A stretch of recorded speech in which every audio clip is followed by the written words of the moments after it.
Bonjour et bienvenue dans cette vidéo qui vous expliquera comment fonctionne le module sécurisé de gestion des réservations. Dès qu'un patient effectue une réservation, vous recevez automatiquement un mail. Il suffit de cliquer sur le bouton « Espace pharmacien sécurisé ». Si c'est la première fois que vous accédez à l'espace pharmacien sécurisé, il vous sera demandé de choisir un mot de passe. Choisissez le mot de passe que vous voulez, puis cliquez sur « Enregistrer ». Ce mot de passe vous servira à vous connecter à votre espace pharmacien sécurisé pour consulter et traiter facilement les réservations que vous avez reçues et prévenir automatiquement le patient. Pour vous connecter à votre espace pharmacien sécurisé, il suffit maintenant de renseigner votre adresse mail et le mot de passe que vous avez choisi. Une fois que vous êtes connecté, les réservations qui n'ont pas été encore ouvertes apparaissent en gras, comme les messages dans une boîte mail. Pour ouvrir la réservation, il suffit de cliquer sur le nom du patient. Vous voyez alors le détail de la réservation et vous retrouvez à droite l'ensemble des coordonnées du patient, la date et l'heure à laquelle la réservation a été effectuée, la date et l'heure de passage et éventuellement un commentaire laissé par le patient.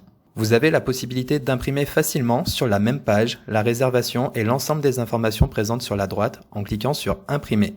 Pour fermer l'aperçu de la réservation, il suffit de cliquer sur la croix ou n'importe où dans la zone grise. Dans la suite de cette vidéo, nous allons voir comment traiter facilement les réservations que vous avez reçues pour prévenir automatiquement les patients.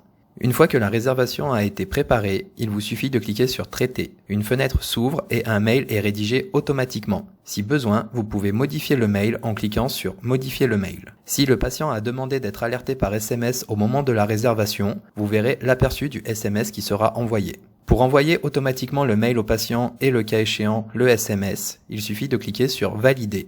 Si vous ne souhaitez pas envoyer de message, par exemple si le patient vous a appelé et que vous lui avez confirmé par téléphone que c'est bon, cochez simplement la case « Ne pas envoyer de message », puis cliquez sur « Valider ».